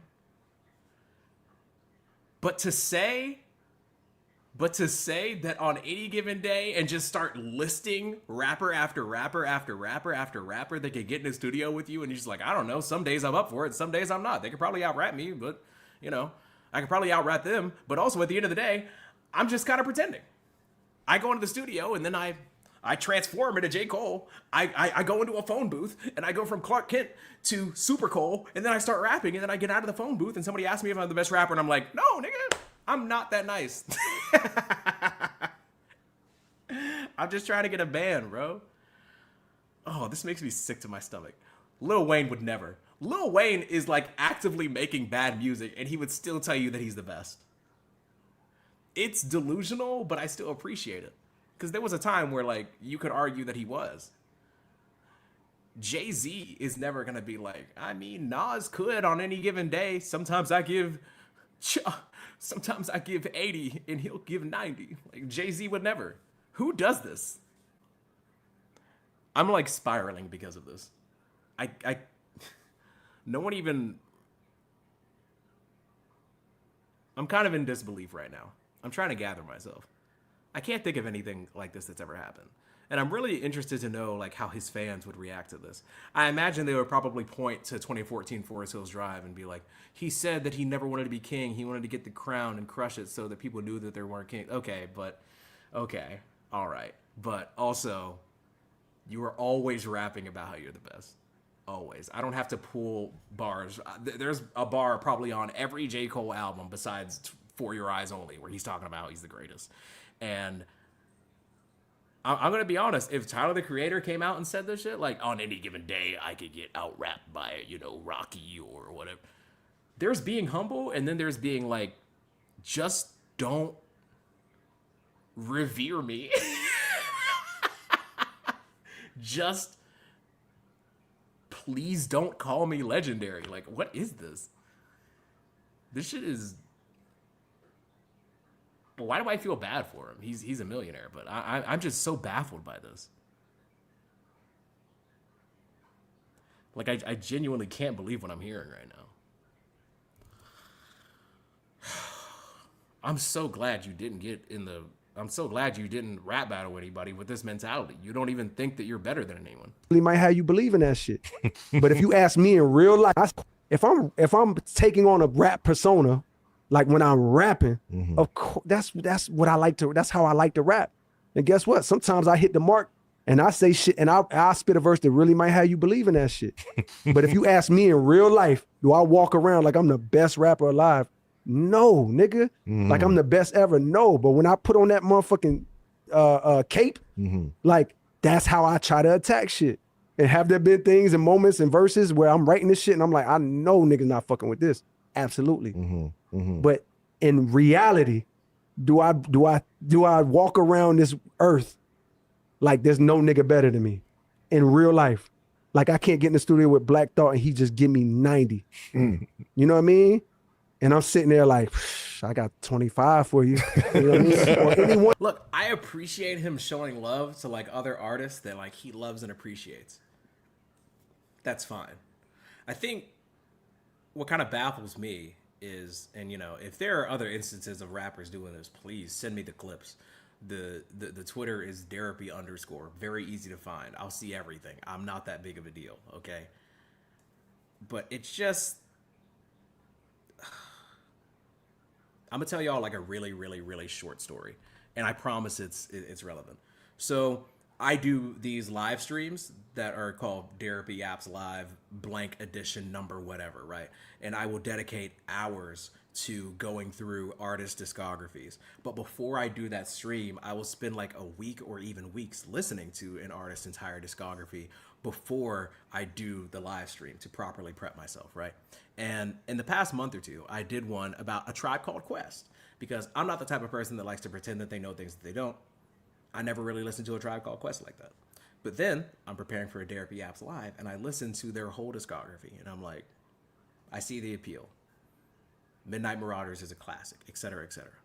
And one of the tracks by A Tribe Called Quest, they're all talking about how somebody will walk up to them on the street and challenge them to a rap battle, and then they will fucking slaughter them right there in a rap battle in the middle of the street because they really think that they're that good at rapping. And they walk around feeling like they're that good at rapping. And I think that's like the coolest shit ever. Even when you are not rapping, like on a track, even when you're not in the studio, you're still that person. Like it's in your heart. Like I am that guy. And I thought that was really cool. And J. Cole is basically saying like, I mean, I love hip hop, but you know, not that much. It's like a costume. It's like my work uniform. And it's sad because I've known that Drake was like that for a while.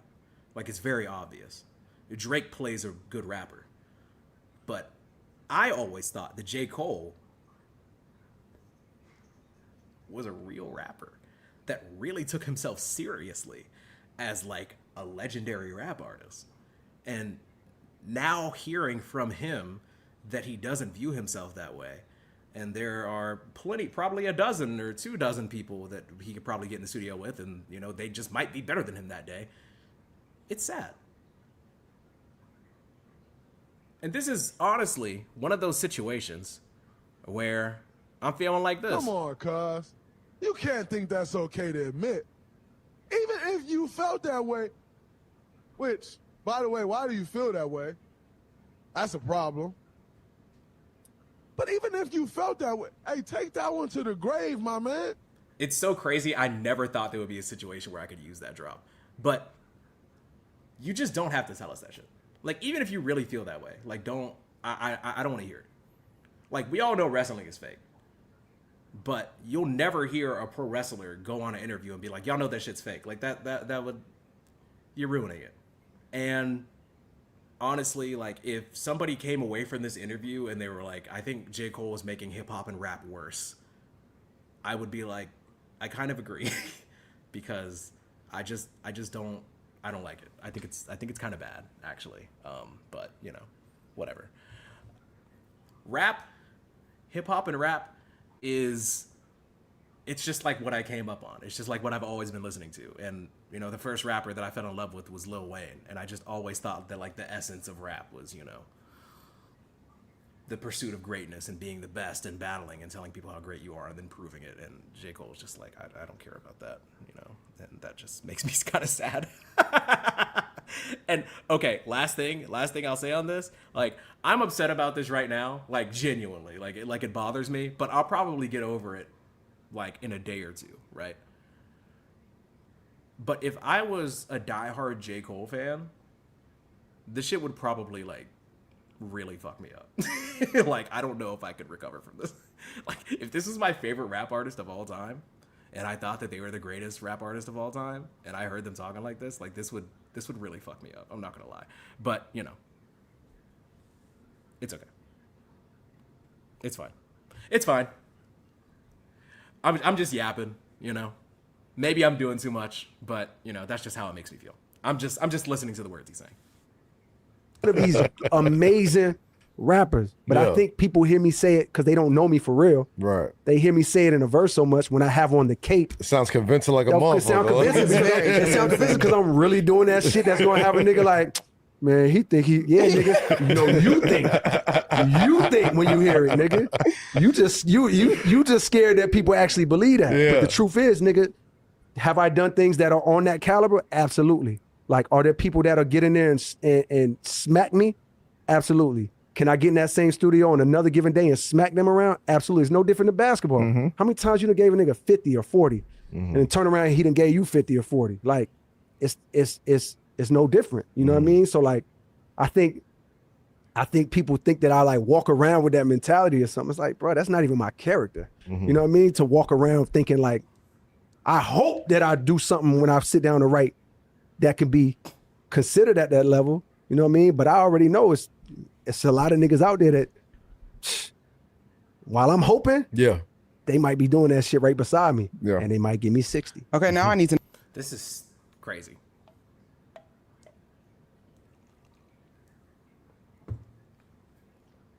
And I do, you know, J. Cole did, he cleaned it up a little bit there.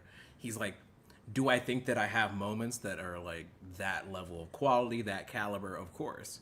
But at the end of the day, like that's not my character. Like how I rap is not like how I be, you know? Which, I mean, that's fine, but I don't think you should be talking about it like that. And it's not what most people are doing. Wayne admitted to not be the best too. I'm gonna need some proof. I'm gonna need to see it. I'm gonna need to see it to believe it. You know, I'll give you the benefit of the doubt, but I just haven't seen it. I just want to know what other great rappers. I mean, I don't think Eminem would ever say some shit like this. If he did, I'd be like, he's high. He needs to go back to rehab. I just thought that Cole had more confidence in himself.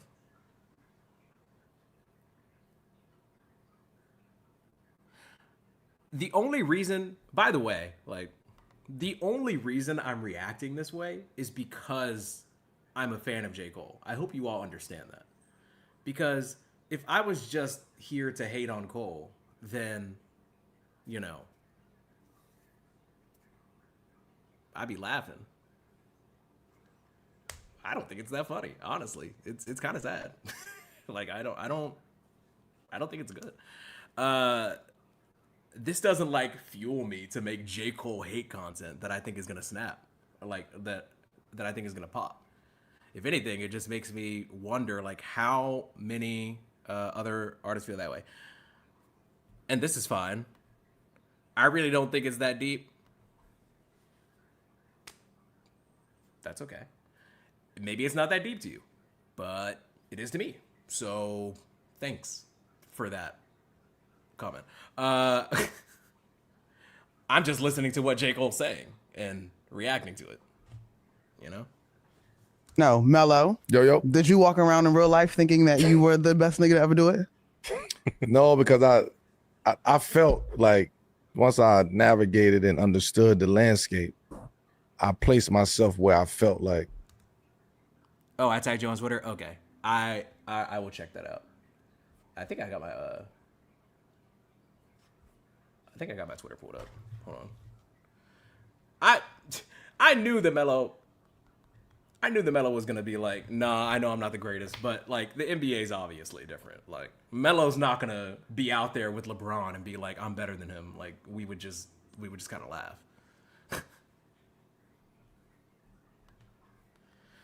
Niggas want to rappers smile their face and be mad when they honest. I like the showmanship.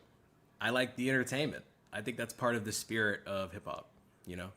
Just because you're rapping about shooting somebody doesn't mean that you have to literally be shooting them, you know? Sometimes it's just hype music. But oftentimes when people are rapping like that, it's coming from a place of honesty. You know what's so interesting about this? Like, the reason why it's okay for example, Pusha T to rap about slinging cocaine, even though he's not doing it anymore, is because like at least he used to do it. You know, at least it's coming from a place of authenticity. The reason why people hate rappers like Ian is because like you know that they didn't really do it. You know, Tyler the Creator doesn't rap about killing people because he doesn't. Like he doesn't, but he does rap about being the best because he really thinks that he is, or at least second best. So, you know, I don't know. Maybe I can articulate this better to where everybody gets it, but I feel like most people do. It's just a weird thing to come out and publicly say, is all I'm saying. No, if my rapper doesn't have a blicky fully loaded, he's a fraud. Tyler did rap about killing people, yeah, but can we be honest? Like, we knew that he was on some crazy edgy shit. Y'all know what I mean. Don't be intentionally obtuse. Tyler was rapping about. There was a point in Tyler the Creator's career where every single thing that he said on a song was a lie, but he's clearly not being serious. Let's be real. Let's be real. I tagged your Twitter about Kendrick saying it as well. I'll check it out, honestly, because I don't think it's like this. And also,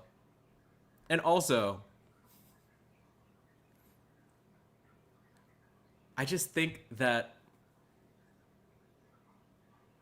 I don't know. I just respect the art form, I guess. I deserve to be, right? With the respect of the game and with respect of players and also stripping everything. It was, for me, I'm eye test nigga. Like, I need eye test. I got to see it to believe it. If I saw you and you was like that and you was nice and then my level for you is, my respect level is at an all-time high. So it's almost like you coming and saying, I'm better than MJ or I'm better than, Exactly. It's like I ain't even do nothing yet. But with that being said, in this realm right here, because I never played against MJ. I never played against any of those, a lot of those guys from back in the day. So I can't say if I'm better than Dr. J, if I'm better than Larry Bird, but what I will tell you, in these 2 decades that I did play, when it's time to lace these up against whoever it was, then I know where I stand at in that realm, right? So I don't go off of like I'm the greatest nigga, I'm the best basketball player out there. I know where I stand, which is why I'm able to walk the way I walk today, which is why I got the respect and I give the respect today, because I don't walk around trying to compete with who they consider is the greatest basketball players of all time. I really appreciate Carmelo's perspective here, and I think that it's like fair.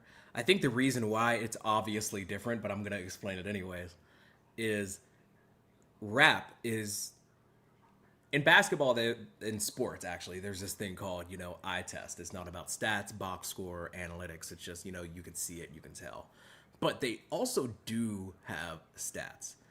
And in rap, there are also stats, but those stats are like money and charts. But typically speaking, when we're talking about art, it's subjective, Like, if somebody's trying to argue who was better at rapping in their prime, Eminem or Lil Wayne, there isn't a objective answer to that. But when you're watching prime LeBron and prime Carmelo on the court at the same time, like, you can just tell, and there are also real stats to prove it. It's a nice question though. It's a really good response. I like that Melo's talking basketball here because that's his area of expertise. That's right. We got 8,000 players or some shit, like 6,000. You know what I mean? But like, I'm one of those 75. Right? So I know where I stand at. In any basketball type of conversation that you want to have in any room, when they talk about this game of basketball and skill set and really the art of this shit, then I can sit at the table. So that's how I feel about it. Come on, P. Scott. The very mature answer. All right, man. Let's switch up the combo a little bit, Cole. You got some of the best NBA bars, sports bars we've ever heard. I appreciate it. And hold on, is that the end of it? Okay. I think this is pretty much it. And I'm gonna check out the messages that you all sent me because I'm totally fine with saying when I'm wrong. And by the way, I just want to make this super clear. Like, yes, I did have a little moment where I was obviously shocked by what I was hearing from J. Cole, but just because he says that he kind of treats rap like Kawhi Leonard treats basketball. Like, you know, he puts on a cape and that's just his persona or whatever. Like, I don't think that makes it. He's not like a bad person, you know. I just thought that his relationship with rap was different and it was shocking to me. But, you know, I'm not going to take it to a level of like, he doesn't deserve his success and his music is actually bad now. Like, in a sense, it's not that deep. But it's deep to me as far as like my relationship to hip hop and rap versus what I thought J. Cole's relationship was to hip hop and rap. So, you know, I'm not saying that that therapy guy gave me a good reason to like hate J. Cole and now I hate him. I took it a certain way. I feel like we all heard the same thing. I think you all understand why it was upsetting to hear, but you know, I could be tripping. Could be tripping. My thing is, my main takeaway from this is J. Cole should stop talking. He should stop doing these interviews. I can't make him stop. I can't make him stop doing it. But if I could, I would. Because I don't think it's helping. I think, you know, maybe if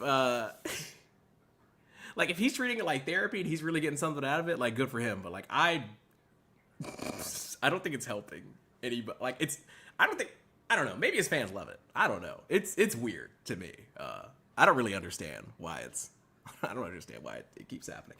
All right. Let me see what y'all tag me in on Twitter real quick. And then maybe we'll check out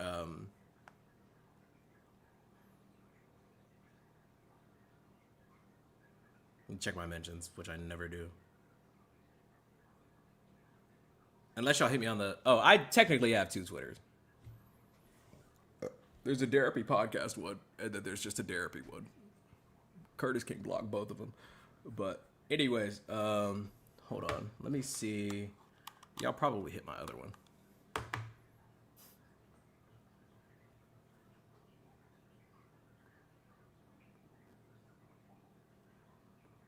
Mentions. Did y'all actually tag me on something? Or did you hit me in the Discord? There is a members only Discord where you can holler at me whenever about whatever.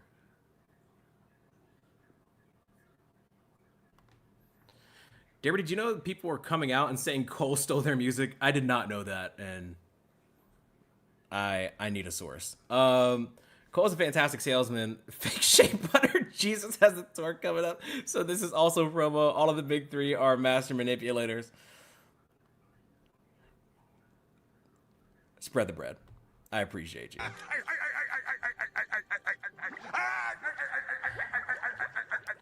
It's Therapy _ on Twitter. Yeah, I should be wearing a blue hoodie in the picture. One thing that I love about I'll say this about 2 people, so y'all don't think it's just a Kendrick thing. Kendrick doesn't do a lot of interviews. Like it's generally just the music or the tours. Like you don't get a lot of 2-hour sit downs with him. Drake, you know, he will sit down with Bobby Altoff or Lil Yachty or whatever and just yap and yap and yap. And that's cool, I guess.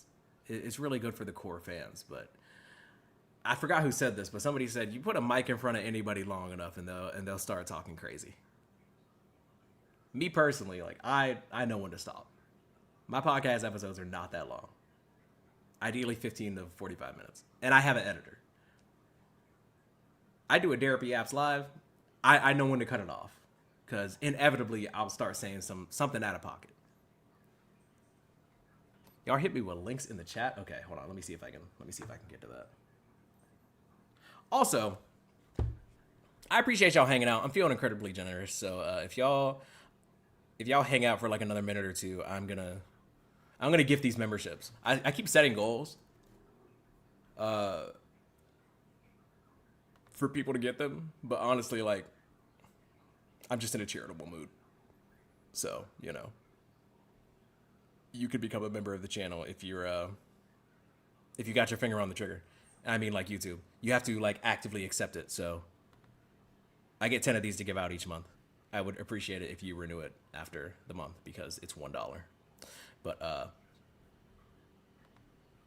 Thank you for being here, and also you're welcome. Let me see what y'all tag me in on Twitter, if anything. Say something out of pocket. Something out of pocket. Not as many boom boom booms as I thought. I'm trying to see if y'all hit me with anything. So both Cole and Drake are liars. Both of them are actors. I would say that they are performing. They are. Oh, message me on Discord. Okay.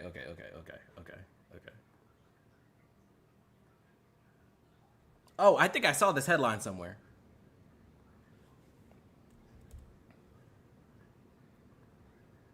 Let's check this out together. Kendrick says he's not the greatest, apparently. Allegedly. Let's actually read the article. That's the responsible thing to do. Kendrick Lamar doesn't want to be considered the quote-unquote greatest rapper anymore. We're going to read this like an astute person would. Notice how the only thing that they put in quotes is greatest. I think that's important. Let's actually read. What does he say? Kendrick Lamar doesn't want to be considered the GOAT in a new Citizen magazine editorial. Okay, but what did he actually say? Like, where's the quote? The person that people see now is the person that I've always been. For me, the privacy thing has never been an issue that I had to carry out with a full intention. It's just who I am. I feel I have to remove myself. I just remove myself. I won't complain about it. Okay, that's not it. He didn't say anything there. Let me see what else he said. Is there anything else? Oh, okay. Quote, now I'm dropping the ego a bit. I want to take, quote, the greatest, unquote, off of it. I want to give people something they can hold on to. So whether it touches 100 million people or inspires one, I want to be that person. I want to take, quote unquote, the greatest off of it. What is that? What is the question that they asked? And what is the full response?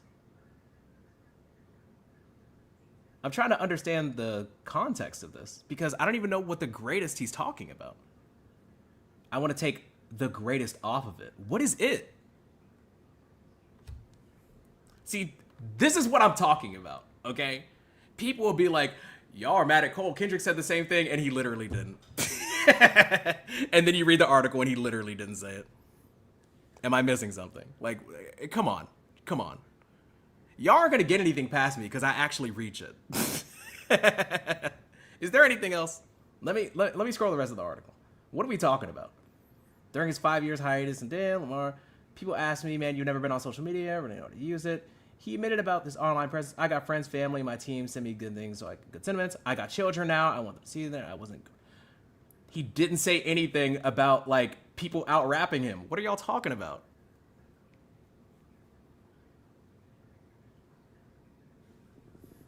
The rapper also admitted that he's ready to drop the quote-unquote greatest rapper crown nearly a decade after. Okay, now I'm dropping the ego a bit. I want to take quote-unquote the greatest off of it. I want to give. So he just doesn't say it. All right. Okay. Anyways, he just. This is an example of a clickbait article that people will share to try and convince you that Kendrick said the same thing that J. Cole did when he literally did not. J. Cole said that on any given day, he would go into a booth with other people and they would give more than him. And he said if you find him on the street, he's not the person that walks around talking about how he's the greatest of all time. And somebody tried to tell me that Kendrick said the same thing, and they sent me an article and he just didn't say it. So, whoop-de-doo.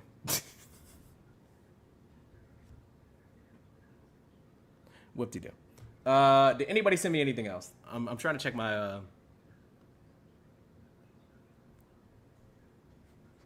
trying to check and see. Did anybody hit me with anything on Discord? I do want to check the J. Cole Reddit and see if anybody's having any type of reaction to this. If people are arguing in chat, I really don't know. I haven't been paying attention, but... Let's check this out. Let me make sure that nothing's crazy on my Reddit before I share it. I'm trying to be a responsible streamer. Okay.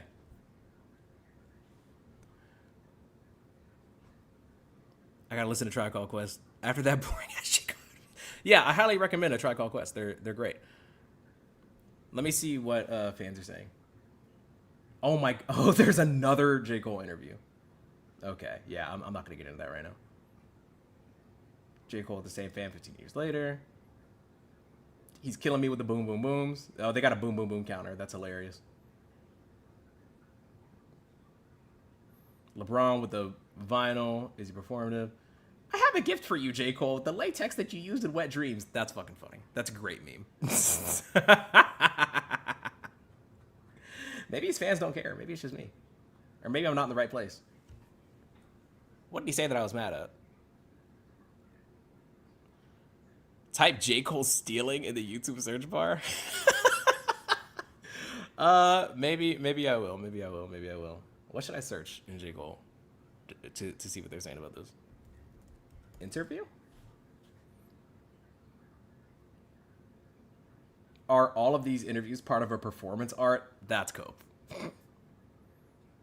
It all makes sense. His last album is entitled The Fall Off, and perhaps he wants a more blunt take on falling off by going on an interview. And this shatters the core beliefs of his fans about him. Is the theory that...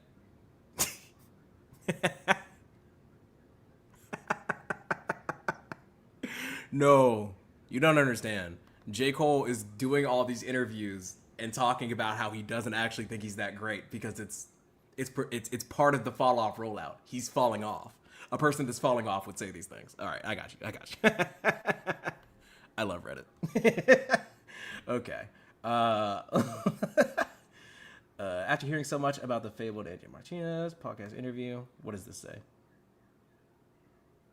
Cole talking about making the inevitable track on some podcast.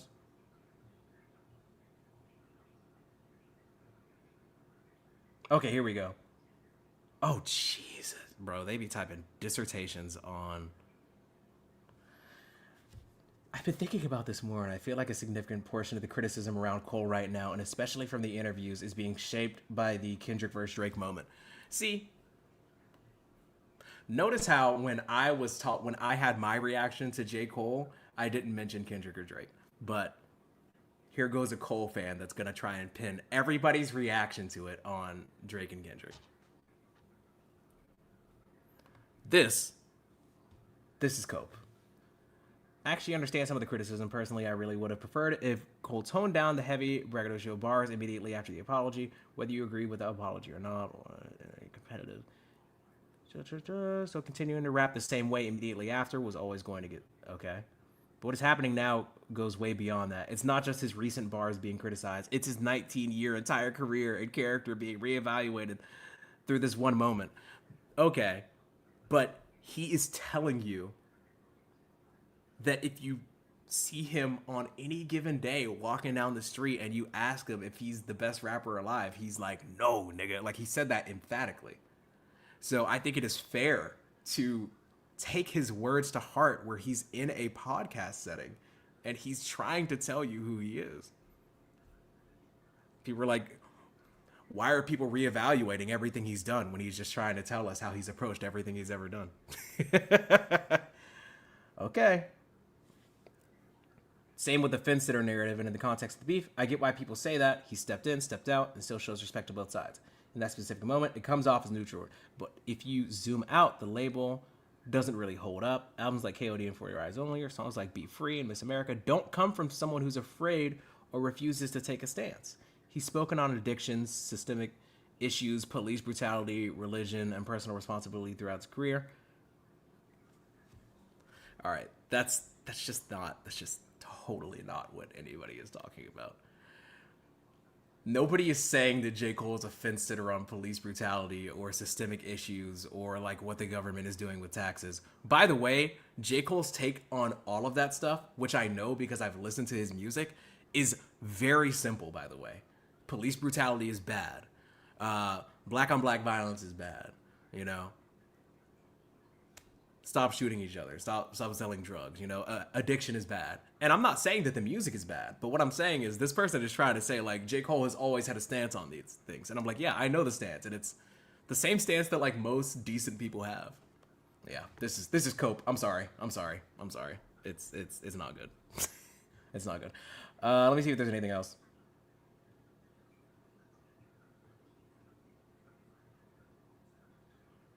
Oh, this is all from a while ago. Let me do this past week.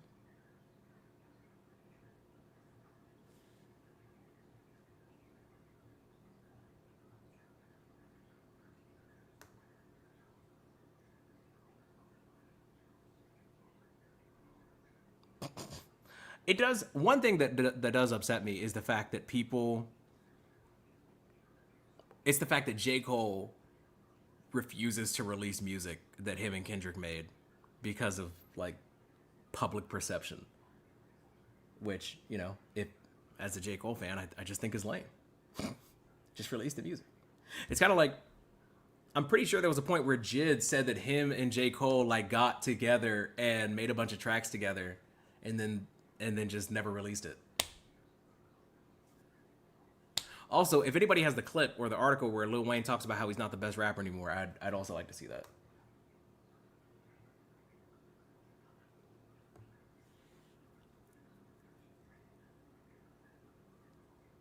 But I also don't know. I'll just Google it, honestly. Hold on. Lil Wayne says he's not the greatest.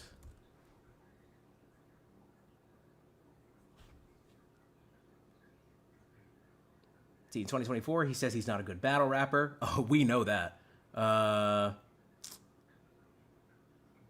Even this AI overview, let me see if it has anything. Best rapper alive stance, respect for legends.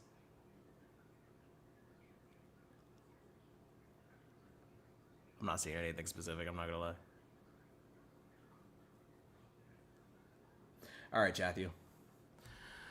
I'm not trying to give my editor any more work than they need. I don't think he can just release it. I thought he was fresh up out of slavery, though. I thought he was his own man now. Is he still under contract? Why would he still be under a contract with a label if The Fall Off is his last album? Is it over for Cole? I mean, I assume that not over for him as in like his reputation has forever been tarnished. I think that only people that spend a lot of time online, like myself or maybe a lot of the people in chat, like are like, I think that it's very possible that there are people that, you know, wake up every day and have a 9 to 5 and just like listen to Cole passively or only when he puts out music, that don't even know that he's doing all these interviews and they're just going to the, you know. So, nah, he's gonna be fine. I think that he's only not gonna be fine if he keeps going online and seeing people tell him that he's not fine, which might still happen. So, how I feel about Cole has changed a little bit, but am I just not going to listen to him anymore? No, I don't think he's like a bad person and his music is suddenly bad. But I do think that his music's just going to hit a little different now, if that makes sense. It's weird, though. It's weird. It doesn't make me feel comfortable. I listen to a lot of music live on stream, and I do a lot of yapping live. And oftentimes I come out of a situation like, am I better for having heard that? And when it comes to this J. Cole stuff, I'm like, I kind of wish I didn't know. I kind of wish I didn't watch all these interviews. I'm glad that I did for my job, and it's like such a privilege to have a job like this. But in the context of J. Cole talking about how he views himself as a rapper, I'm like, I wish I didn't know this. As a J. Cole fan, I wish I didn't know that he felt that way. I wanted to believe that if you walked up to J. Cole on any given day and was like, are you great? He'd be like, I'm great. And if you were like, how great, J. Cole? He'd be like, one of the greatest to ever do it. But instead, he's like, have I put out work that I think is of the highest caliber? Of course. Do I walk around like I'm the greatest of all time? Absolutely not. I just say that in the raps. I'm just kind of messing around. I think it'd be really weird if I came out here one day and it's like everything that you've seen from me is kind of just like, I'm obviously putting on a show, but this is still very much me. I'm really laughing. These are my real takes. This is my real reaction. I imagine it would be devastating to certain people that are paying members of the channel or have been subscribed to me for like a year or 2 years if I came out and was like, every story that I've told on therapy, it's made up. It's putting on the cape. You know? All my takes on rap music were actually exaggerated. If you ask me if I think I'm the best podcaster, I would tell you that I have one of the coolest concepts for a podcast, like ever. The involvement of my editor, the involvement of the derps, the characters. I'm incredibly proud of it. I wouldn't be like, on any given day, somebody could get on here and just out-yap me. No, I don't feel that way, actually. If I was walking down the street and somebody was like, yo, let's chop it up. Let's talk about this. I'd be like, let's do it. I'm down. Do you really feel this way about this? Yes, I do. I would do it. I'm like that. Anyways, J. Cole's got me fired up.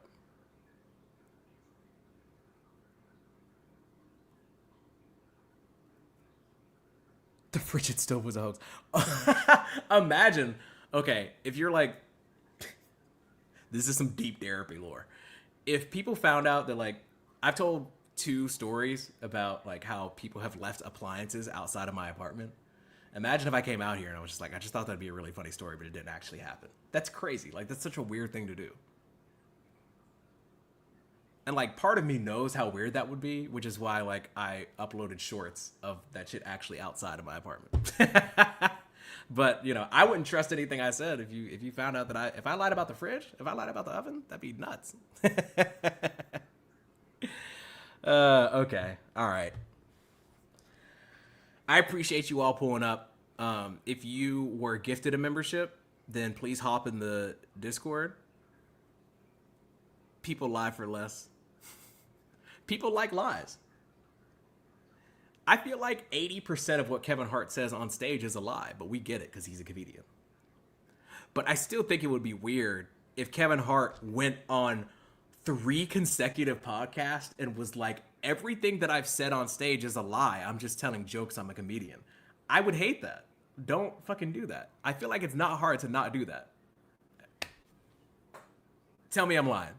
Tell me I'm lying.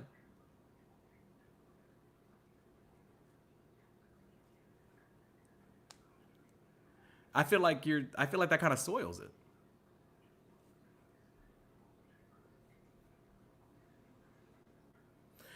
All right. Here's a little lesson in, you know, how consuming adult beverages works, you know. If you drink a little bit, you have to keep drinking. If you drink a little bit and then you stop drinking, you just get tired. The only way to continue with the momentum is to continue drinking. And I just don't feel like doing that publicly because I'm a responsible person.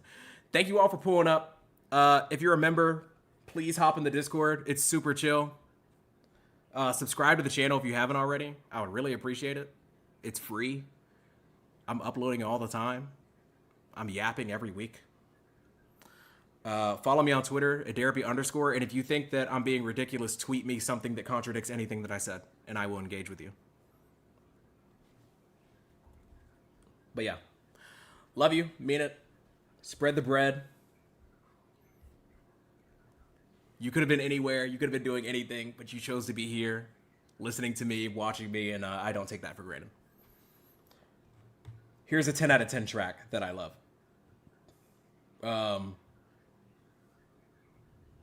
Goodbye.